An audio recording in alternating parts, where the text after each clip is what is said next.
very optimistic that the recount will help restore our confidence in the results of the election. The challenger in the race for state Supreme Court is not giving up the fight. Good evening, and thanks for staying up late with us for this late edition of Fox 11 News. I'm Mark Leland.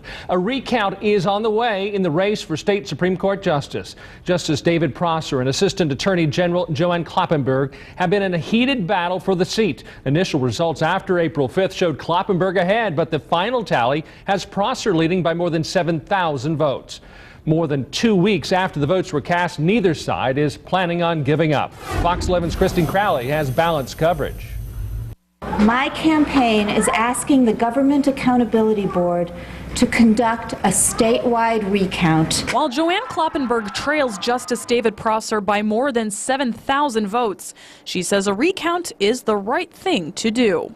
Wisconsin residents must have full confidence that these election results are legitimate and that this election was fair. Because Prosser's lead is within 0.5%, local governments will pay for the recount. Prosser's spokesperson says a recount is unnecessary and released a statement saying apparently nothing will stop Kloppenburg from going ahead and wasting taxpayers' hard-earned money to discover what election officials did on April 5th, that Justice David Prosser was reelected.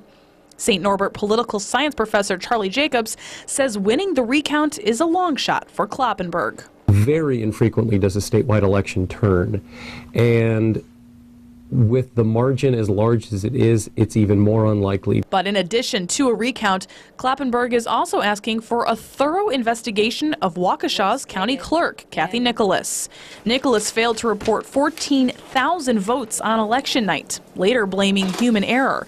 And once the votes were counted, Prosser took the lead. Nicholas was not available for comment, but the clerk's office says Nicholas has been and will continue to be cooperative with the Government Accountability Board. The board says it is prepared to do a recount and plans to start the process this Monday.